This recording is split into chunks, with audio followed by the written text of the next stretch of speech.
जे दाखवणार आहे याच्यानंतर जर समजा आपल्याला भीती नाही वाटली, त्या दिवशी राज ठाकरे साहेबांनी जे अदानी बद्दल बोलले त्यावर थोडा विचार केला. मग म्हटलं काय बिझनेस वाढवणं काही गुन्हा आहे का? पण तिला एक गोष्ट लक्षात आली, 2014 पासून ते 2024-25 पर्यंत जिथे अदानीचे 10% बिझनेस नसेल पूर्ण महाराष्ट्रात इंडियामध्ये, आज ते 80% 90% वाढले.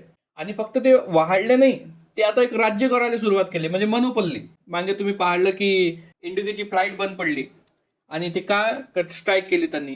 तशा प्रकारची इंडियामध्ये मनोपल्ली सुरू झाली.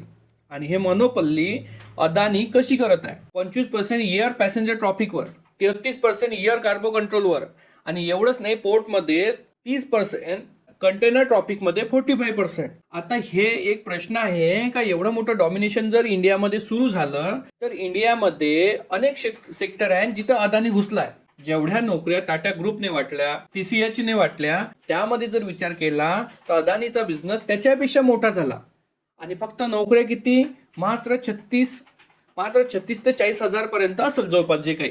म्हणजे नोकऱ्या कमी, देशाचा विकास कमी, स्वतःचाच विकास कुठतरी होऊन राहिला. आणि जे राज ठाकरे साहेब बोलले ते एकदम सही बोलले. या मुद्द्याला मी त्यांच्या पाठीशी आहे. मित्रांनो, बिझनेस वाढला पाहिजे, पण जर बिझनेस स्वतःच्या स्वार्थासाठी आणि पार्ट्या निवडून आणण्यासाठी जर असेल, म्हणजे कुठेतरी मोठ्या लेवलचा भ्रष्टाचार, कुठेतरी महागाई आणि देशाला खाली पाडण्याचं काम चालू आहे. तुमचे मत याच्यावर काय आहे नक्की सांगा.